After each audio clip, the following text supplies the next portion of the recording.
Next நேர்கள் அனைவருக்கும் எனது இனிய வணக்கம். நான் உங்கள் டிஜே சுந்தரபாண்டி, சிவகாசியிலிருந்து.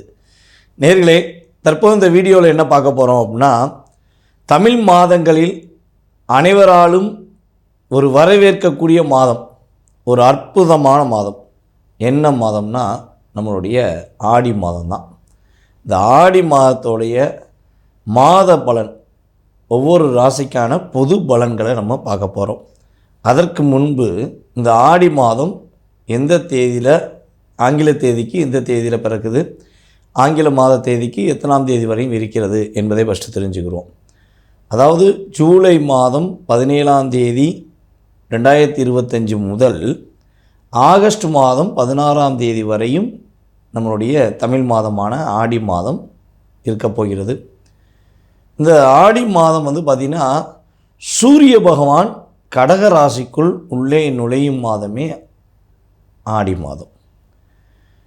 எல்லாருக்குமே தெரியும், ஆடி மாதம்னாலே எல்லா பகுதிகளிலுமே, ஒவ்வொரு ஊர், ஒவ்வொரு மாநிலம் அப்படின்னு சொல்லி சொன்னாலும் எல்லா இடங்களிலுமே அம்மனை பாடல் மூலமாக வீட்டில் வழிபாடு பண்ணுறது. அதே போல் பார்த்திங்கன்னா, ஒவ்வொரு தெருகளில் உள்ள கோயில்கள்லையும், அம்மன் கோயில்களில் ஃபுல்லாக கூழ் காய்ச்சி கொடுக்கறது, அதாவது சாப்பாடு எல்லாருக்குமே சம பங்கு கொடுத்து, சம மரியாதை கொடுத்து எல்லாருக்கும் சாப்பாடு கொடுக்கறது. அதேபோல் அம்மனை எந்த அளவுக்கு ஒரு மெருகேற்றணுமோ, தன்னுடைய வேண்டுதல் மூலமாக, தன்னுடைய மந்திரங்கள் மூலமாக எவ்வளோ தூரம் மெருகேற்றணுமோ அந்த அளவுக்கு என்ன பண்ணுவாங்கன்னா, நம்முடைய மக்கள் அனைவருமே அம்மனுடைய வழிபாடை பின்பற்றக்கூடிய ஒரு அற்புதமான மாதம். எல்லா கோயில்கள்லையுமே ஆடி பிறந்துட்டாலே போதும், கூட்டம் அலை மோதும். அது என்ன சொல்கிறேன்னா, கூட்டமாக இருந்தாலும் நான் கூட போய் நின்று கும்பிடுவேன், நான் வருஷம் நின்னால் கும்பிட்டே தீருவேன், என் அம்மனை பார்த்தே தீருவேங்கிற லட்சியத்தில் இருக்கிற நம்முடைய கோடான கோடி நம்முடைய இந்து மக்கள் அத்தனை நபர்களுமே அம்மன் கோயிலுக்கு இந்த ஆடி மாதத்தில் நான் அம்மன் கோயிலுக்கு போகலை யாராவது ஒருத்தவங்க சொல்லுவீங்களா? கடந்த கால ஆடி மாதத்தில் கூட வச்சுக்கோங்களேன். ஸோ இந்த மாதம் கண்டிப்பாக போயிடுவீங்க, நம்பிக்கை இருக்குது. ஆனால் கடந்த காலங்களில் ஆடி மாதத்தில் யாராவது கோயிலுக்கு போகலன்னு சொல்ல முடியுமா? சொல்லவே முடியாது. எக்காரணத்தை கொண்டும் மாதத்தில் ஒரு நாளாச்சும் நான் கோயிலுக்கு போயிடுவேன் அப்படிங்கிற எண்ணத்தில் தான் நம்மளுடைய மக்கள் அனைவருமே இருப்பாங்க. இந்த ஆடி மாதத்தில் இன்னொரு மிகப்பெரிய சிறப்பு என்ன பார்த்திங்கன்னா, ஆடி அமாவாசை. இந்த அமாவாசைங்கிறது ஒவ்வொரு மாதமும் வரதான் செய்யும், ஒவ்வொரு மாதமும் அமாவாசைங்கிறது வரும். ஆனால் இந்த ஆடி அமாவாசைக்கு மிகப்பெரிய சிறப்பு என்னென்னா, நம்மளுடைய முன்னோர்கள் இருக்காங்க பார்த்திங்களா, நம்மளுடைய மூதாதையர்கள், அவர்கள் அனைவருமே நம்ம திதி தர்ப்பணம் கொடுப்போங்கிறது எதிர்பார்ப்புடன் காத்திருப்பாங்க. ஐயா, நான் ஒரு 10 வருடமாக கொடுக்கல, நான் 5 வருடமாக கொடுக்கல, நான் ஒரு 3 வருடமாக கொடுக்கல, ஸோ நான் பல வருடமாகவே என்னுடைய முன்னோர்களுக்கு நான் திதி தர்ப்பணம் கொடுக்கலை அப்படின்னு நினைக்கிறவங்க கூட இந்த ஆடி மாதத்தில் போய் திதி தர்ப்பணம் கொடுத்தால், கடந்த காலங்களில் கொடுக்காத விஷயங்கள், தர்ப்பணம் கொடுக்காத செயல்பாடுகள், திதி கொடுக்காத செயல்பாடுகளுக்கு அப்படியே அதையெல்லாம் ஒரு நெகட்டிவ் அப்பெல்லாம் தள்ளிட்டு பாசிட்டிவ் எனர்ஜியை கொடுக்கக்கூடிய ஒரு அற்புதமான விஷயங்கள் உங்களுக்கு கிடைக்க போகுது. இந்த ஆடி மாதம் அமாவாசை அன்னைக்கு என்ன பண்ணுங்கன்னா, மறக்காமல் உங்களுடைய முன்னோர்களுக்கு திதி தர்ப்பணம் கொடுங்க. சிவாலயங்களில் போய் வழிபாடு செய்யுங்க. ஆடி மாதத்தில் அமாவாசை அன்னைக்கு சிவாலயங்களில் போய் வழிபாடு செய்வது உங்களுக்கு மிகப்பெரிய உத்தமம். அதே போல் ஆடி பௌர்ணமியும் பின் தெய்வ வழிபாடுகளை பின்பற்றுங்கள். ஆடி மாதம் பௌர்ணமி அன்னைக்கு உங்களுடைய வீட்டு பக்கத்தில் உள்ள அம்மனை கும்பிட்டாலும் சரி, அல்லது உங்கள் ஊரில் உள்ள மிகப்பெரிய ஒரு அற்புதமாக இருக்கக்கூடிய அம்மனை நீங்கள் போய் வழிபாடு செஞ்சாலும் சரி, உங்களுடைய வாழ்க்கையில் மிகப்பெரிய மாற்றங்கள் வரும் என்பது நிதர்சனமான உண்மை. வாங்க நம்ம உங்களுடைய ராசிக்கான பலனை போய் பார்ப்போம். மீனம்மா மீனம்மா கண்கள் மீனம்மா அப்படிங்கிற மாதிரி ஒரு பாடல்களை இயக்கக்கூடிய அளவுக்கு உங்களுடைய செயல்பாடுகளில் முன்னேற்றங்களையும் மகிழ்ச்சியையும் மீன ராசிக்காரங்க உறுதியாக பெற போகிறீங்க. இந்த ஆடி மாதம் மீன ராசிக்கென்றே உருவான மாதமாக மனதுக்குள் தோன்றக்கூடிய அளவுக்கு சிறப்பான விஷயங்கள் இயங்க போகுது. எங்கள் மீன ராசி 2 மீன்கள் கொண்டது தான் மீன ராசி.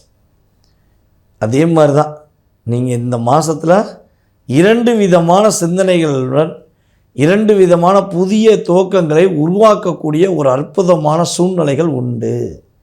ஒரு வேலை பார்த்துக்கிறீங்கன்னா இன்னொரு வேலை சைடில் பார்ப்பீங்க. ஒரு பிஸ்னஸ் பார்த்துக்கிறீங்கன்னா இன்னொரு பிஸ்னஸ் உங்களுக்கு தேடி வரும். இது உங்களுக்கு கிரகங்கள் கொடுக்குற வாய்ப்பு. யார் கொடுக்குறா, எங்கேருந்து கொடுக்குறாங்க அப்படிலாம் நீங்கள் கேட்பீங்க. ஏன்னா நீங்கள் வந்து கேள்வி ஞானம் அதிகம் கொண்டவங்க. சும்மா யாராச்சும் ஏதாச்சும் சொன்னால் உடனே கேட்டுலாம் நடக்கக்கூடிய சூழ்நிலை உங்களுக்கு கிடையாது. நான் கேட்டு கேட்டு நடந்து நீங்கள் பட்ட பாடு உங்களுக்கு தெரியும். அப்போ இப்போ உங்கள் ராசியில் யார் உட்காந்துருக்காங்கன்னா சனி பகவான் உட்காந்துருக்காரு. அப்போ நீங்கள் கேள்வி அதிகமாக கேட்க வேண்டிய சூழ்நிலை உண்டு. உங்களுக்கு கொடுக்க போகிற கிரகம் யாருன்னு பார்த்தீங்கன்னா, உங்களுடைய ராசிக்கு 5ஆம் இடத்துல சூரிய பகவான் அமர்ந்து உங்களுக்கு அத்தனை விதமான பாக்கியங்களை கொடுக்க போகிறார். உங்களுடைய வாழ்க்கையில் நிறைய முன்னேற்றங்களை கொடுக்க போகிறார். புதிய உத்தியோகத்தை கொடுக்க போகிறார். ப்ரமோஷன் கிடைப்பதற்கான வாய்ப்பு உண்டு. எவ்வளோ தூரம் கடுமையாக போராடி, அது இந்த 1.5 வருஷம் ராகுவான் உங்கள் ராசியில் அமர்ந்து உங்களை ஒரு நிலைப்படுத்தவே விடலை. ஆற்றுல ஒரு கால், சேத்துல ஒரு கால், இங்கிட்டு ஒரு பக்கம் அங்கிட்டு ஒரு பக்கம்னு உங்களை எந்த பக்கம் போக விடாமல் ராகு இந்த பாலை தூக்கி போட்டு அடித்த பலவனி திரும்ப திரும்ப வரும் பார்த்தீங்களா? அதே மாதிரி தான் உங்களை என்ன பண்ணார், ஒரு 1.5 வருஷத்தில் சுற்றி உங்களை ரவுண்ட் அடிக்க வச்சிட்டார். மனசும் ஒரு கண்ட்ரோல் பண்ண முடியாத அளவுக்கு உங்களை கொண்டு போயிட்டார். அதுவும் நம்மளுடைய மீன ராசிக்காரங்க காலில் அடிபட்டேன், முட்டிங்காலில் அடிபட்டுச்சு, கரெக்டாக தான் போனேன், எதுக்கு வந்தேன், வண்டியில் போயிட்டான், நான் கரெக்டாக தான் போனேன், தண்ணி கொட்டியிருந்துருக்காங்க, எனக்கு தெரியாது, நான் வலி விழுந்துட்டேன் அப்படிலாம் சொல்லக்கூடிய அளவுக்கு தான் கடந்த 1.5 வருஷமாக காலில் அடிபடுறது, முட்டிங்காலில் அடிபடுறது இதெல்லாம் நிறையா நடந்துச்சு. ஸோ இந்த விஷயங்கள்லாம் காரணம் ராகுபவனுடைய ஆதிக்கம். நீங்கள் உண்மையாக நேர்மையாக இருந்தாலும் எவனா ஒருத்தர் தப்பு பண்ணியிருப்பான், அவன் கூட சேர்ந்து நீங்கள் வண்டியில் போவீங்க, அவன் கெட்ட பேருக்கு அவன் தப்பிச்சிருவான், நீங்கள் மாட்டிக்கிடுவீங்க. அப்போ இந்த நிலைகள்லாம் கடந்த காலங்களில் நடந்துச்சு. இனிமேல் அந்த பிரச்சனை உங்களுக்கு கிடையாது. கோச்சார கிரகங்கள் உங்களுடைய வாழ்க்கையில் மிகப்பெரிய மாற்றங்களை கொடுக்க போன அரசாங்கம் சார்ந்த விஷயங்கள், அரசு பணியில் இருக்கிறவங்களுக்கு உறுதியாக நல்ல லாபம் உண்டு, அதிகமான முன்னேற்றங்கள் உண்டு, பொருளாதார நிலையில் நல்ல மாற்றங்கள் உண்டு. நம்மளுடைய மீன ராசி இல்லத்தரசிகளுக்கு இனிமையான காலங்க, ரொம்ப ரொம்ப இனிமையாக இருக்கும். கொஞ்சமாச்சும் சந்தோஷம் வேண்டாமா அப்படின்னு எதிர்பார்த்தீங்க பார்த்தீங்களா? அந்த சந்தோஷங்கள், மன மகிழ்ச்சிகள் உங்களுக்கு கிரகங்கள் கொடுக்கின்றன. உங்களுடைய கணவருக்கும் உங்களுக்கும் புரிதல் அதிகமாகும். உங்களுடைய கணவருடைய குடும்பத்திலேருந்து உங்களுக்கு மரியாதையும் மதிப்பும் கொடுப்பாங்க. உங்கள் அப்பாவை பார்க்கல, அப்பாவை பார்த்து ரொம்ப நாளாச்சு, அப்பா வீட்டுக்கு போகணுன்னு ஆசையாக இருக்குது, ஆனால் கல்யாணம் முடிச்சு வந்தனால அப்பா வீட்டுக்கு போக முடியல அப்படிலாம் வருத்தப்படுற இல்லத்தரசிகளுக்கு உறுதியாக உங்கள் தகப்பனார் வீட்டுக்கு சென்று அங்கே போய் 2 நாள் தங்கக்கூடிய அளவு கூட கிரகங்கள் வாய்ப்பளிக்கின்றன. கவலைப்பட தேவையில்லை. உங்களுடைய முன்னேற்றமான பாதையை நோக்கி நீங்கள் பயணிக்க போகிறீங்க. புதிய வீடு கட்டுவதற்கோ அல்லது புதிய இடம் வாங்குவதற்கோ ஒரு வாய்ப்பு சூழ்நிலை உருவாகுது.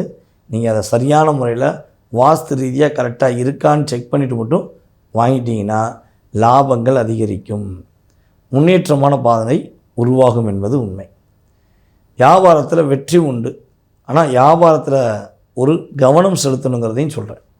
ஏன்னா கிரகங்கள் சில நேரத்தில் ஒரு சாதகமான சூழ்நிலையை கொடுக்குன்னா சில இடங்களில் கவனங்கிறதையும் உணர்த்தும். அப்போ நம்ம மீனராசிக்காரங்க வியாபாரத்தில் கொஞ்சம் அதிக கவனம் செலுத்தினா வெற்றி பெறுவதற்கான வாய்ப்பு கோச்சார கிரகங்கள் கொடுக்கின்றன. கல்லூரியில் அதே போல் பள்ளிக்கூடங்களில் படிக்கும் மாணவ செல்வங்கள் நல்ல மதிப்பெண் பெறுவீங்க, மரியாதை கிடைக்கும், உங்களுக்கான அங்கீகாரம் கிடைப்பதற்கான ஒரு வாய்ப்பு உண்டு. நீங்கள் கவனமாக இருக்க வேண்டிய விஷயங்கள் அப்படின்னு சொல்லி பார்த்தீங்கன்னா, நம்மளுடைய மீன ராசிக்காரங்க ராசிக்கு 2ஆம் இடத்ததிபதியான செவ்வாய் உங்களுடைய ராசிக்கு 6ஆம் இடத்துல கேதுவோடு சேர்ந்து அமர்ந்திருப்பதனால ஒரே ஒரு விஷயந்தான், வேலை வேலை வேலை, அதை யார்ட்டையும் கொடுக்க மாட்டேன், என் வேலையை நான் முடிச்சுட்டு தான் என் சந்தோஷத்தை செயல்படுத்துவேன் அப்படிங்கிற மாதிரி வச்சுக்கோங்க. அதே போல் உங்களை விட வயது மூத்தவர்களிடம் கொஞ்சம் பேச்சுவார்த்தை கவனமாக பேசுங்க. தேவையில்லாத வார்த்தைகள் பேசிட வேண்டாம், கோவப்பட்டு பேசிட வேண்டாம். அவங்க என்ன பேசுனாலும் சிரிச்சுக்கிட்டே போயிடும்.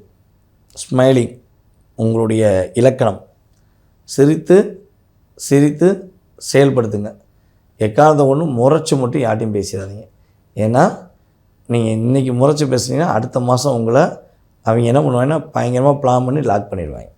அதனால் முடிஞ்ச அளவு போங்கடா டே போங்கடா அப்படின்ட்டு மனசுக்குள்ளே அவங்கள வஞ்சிட்டு கூட என்ன பண்ணுங்கள், வெளியே சிரிச்சிட்டு போய்கிட்டே இருங்க. ஏன்னா உங்களுக்கு ஏர்கட்டம் ஒரு முன்னேற்றமான பாதை இந்த ஆடி மாதம் கொடுக்க போகிறது. பயன்படுத்திக்கோங்க. சிறப்பாக இருங்க, மகிழ்ச்சியாக இருங்க. வாழ்க வளமுடன். அன்பு நேயர்களே, தற்போது வரை நீங்கள் உங்களுடைய ராசிக்கான கோச்சார ரீதியான பொது பலன்களை பார்த்துருக்கீங்க. இந்த பொது பலன்கிறது பார்த்திங்கன்னா, சூரியன் முதல் மற்ற ஏனைய கிரகங்கள் எந்தெந்த ராசியில் உங்கள் ராசிக்கு எத்தனாம் இடத்துல அமர்ந்திருக்காங்களோ அதனை வச்சு நம்ம கணக்கிடுறது தான் பொது பலன். இது பார்த்திங்கன்னா குறைஞ்சது ஒரு 20% ஒரு எனர்ஜியாக பூஸ்ட், அவ்வளோதான். ஆனால் அது மட்டுமே உங்களுடைய வாழ்க்கையவோ உங்களுடைய ஆசைகளையோ பூர்த்தி செய்யும் என்பது கிடையாது. அப்போ எது பூர்த்தி செய்யும்? நம்மளுடைய கேள்விக்கு எந்த இடத்துல பதில் கிடைக்கும் அப்படிங்கிற ஒரு எண்ணம் வரும் பார்த்தீங்களா? அந்த எண்ணத்துக்கு சரியான விஷயம் என்னென்னா, உங்களுடைய சுய ஜாதகம். நீங்கள் பிறந்த தேதி, மாதம், வருடம், நேரம், அதே போல் பிறந்த இடம், இதன் அடிப்படையில் கணக்கிடுகின்ற கிரக அமைப்புகள், அதன் அடிப்படையில் லக்னம், அதை சார்ந்த விஷயங்களே உங்களுடைய எதிர்கால சம்பந்தப்பட்ட விஷயங்களை செயல்படுத்தும் என்பதை உறுதியாக சொல்கிறேன். இன்னொரு விஷயம் பார்த்திங்கன்னா, இப்போ நம்ம பிறக்கும்போது ஒரு நட்சத்திரத்தில் பிறந்திருப்போம். அந்த நட்சத்திரத்தின் அடிப்படையில் தசாபுத்தி வரும். அப்போ அந்த தசாபுத்திக்கு ஏற்றவாறு அந்த தசாபுத்தி நாதன் உங்களுடைய லக்னத்துக்கு எத்தனாம் ஆதிபத்தியம் பெற்றிருக்கிறார் என்பதை நம்ம ஃபஸ்ட்டு செக் பண்ணணும். அதன் அடிப்படையில் துல்லியமாக கணக்கிட்டு உங்களுடைய கடந்த கால நிகழ்வுகள், நம்ம சொல்கிறது ஒரு விஷயம் என்னென்னா, கடந்த கால நிகழ்வுகளை துல்லியமாக என்னால் கணக்கிட முடியும் என்று நீங்கள் உங்களை நம்ப வச்சிட்டேன்னா, உங்களுடைய எதிர்கால கேள்விகளுக்கு என்னால் உறுதியாக பதில் சொல்ல முடியுங்கிற நம்பிக்கை எனக்கு உண்டு. அந்த நம்பிக்கை மூலமாக நீங்களும் செயல்படுவீங்க. அப்படித்தான் நம்ம இப்போ வரையும் ஜாதகம் பார்த்துருக்கோம். நம்மகிட்ட ஜாதகம் பார்க்குற நம்மளுடைய அன்பு நேயர்களுக்கு தெரியும். நம்ம வீடியோ போட்டோன்னே நிறைய கமெண்ட்ஸ், நல்ல விதமான கமெண்ட்ஸும் வருது, எதிர்மறையான கமெண்ட்ஸ் வருது. எதிர்மறைங்கிறது எங்களை ஏற்றி விடுவதற்காக உருவாக்கக்கூடிய செயல்பாடு. நல்ல விதமான கமெண்ட்ஸுங்கிறது அவங்களுடைய வாழ்க்கையில் அவங்க முன்னேறுறாங்கங்கிறதுக்கான ஒரு ஆயுத்தம் தான் நம்ம கொடுக்குறாங்க. ஓகேவா? ஸோ அப்போ நம்ம சொல்கிற விஷயங்கள் உங்களுக்கு தெளிவாக புரிய வைக்கும் அளவுக்கு நம்ம சொல்கிறோம்னா, நீங்கள் உங்கள் சுய ஜாதகத்தை நம்மளால் ஆராய முடிகிறது தெரியுது. அப்போ உங்கள் சுய ஜாதகம் சம்மந்தப்பட்ட விஷயங்களை நீங்கள் தெரிஞ்சுக்கணுன்னா, கீழே உள்ள வாட்ஸ்அப் நம்பருக்கு எஸ்எம்எஸ் பண்ணுங்கள். ஜாதகம் பார்க்கணுன்னு ஆசைப்பட்றேன் அப்படின்னு எஸ்எம்எஸ் பண்ணுங்கள். கண்டிப்பாக என்ன பண்ணலாம், உங்களுக்கான விஷயங்களை செயல்படுத்தி உங்களுக்கு அப்பாயின்மெண்ட் டைம் கொடுத்து உங்களுடைய சுய ஜாதகம் சம்மந்தப்பட்ட அத்தனை விதமான கேள்விகளுக்கும் நான் பதில் சொல்ல காத்திருக்கிறேன். அதே போல் இன்னொரு விஷயம், கணவன் மனைவி ஒற்றுமை. எங்களுடைய கணவர் என்னை புரிஞ்சுக்கணும், என்னோடய மனைவி என்னை புரிஞ்சுக்கணும் அப்படின்னு விருப்பப்படுறவங்க கட்டாயமாக நம்மளை அணுகலாம். உங்களுடைய 2 பேருடைய ஜாதக ரீதியாக என்ன மாற்றங்கள் ஏற்படுத்த முடியும், அதற்கான என்ன வழிபாடு செய்யணும், அதற்கான வழிபாடு வழிமுறைகள் பூஜைகள் என்ன செஞ்சால் உங்களுடைய வாழ்க்கையில் ஒரு ஒற்றுமை ஏற்படுங்கிறத மிக தெளிவாக நம்மளால் சேர்த்து வைக்கக்கூடிய அளவுக்கு உங்களுடைய 2 உறவுகளும் இனிமையாக இருக்கக்கூடிய அளவுக்கு செய்து கொடுக்க முடியும் என்பது உண்மை. அதனால் நம்பி வாங்க, நல்லதே நடக்கும். தொழில் போட்டி, தொழில் பிரச்சனை இதெல்லாம் தீர்த்து கொடுக்கக்கூடிய அளவுக்கு நம்மகிட்ட நிறைய விஷயங்கள், ஜோதிட ரகசியங்கள் சொல்லக்கூடிய அளவுக்கு நம்மகிட்ட நிறைய விஷயங்கள் இருக்குது. நம்பிக்கையுடன் வந்தீங்கன்னா மாற்றங்கள் உறுதி, வெற்றிகள் உறுதி. வாழ்க வளமுடன், வெற்றிகளுடன்.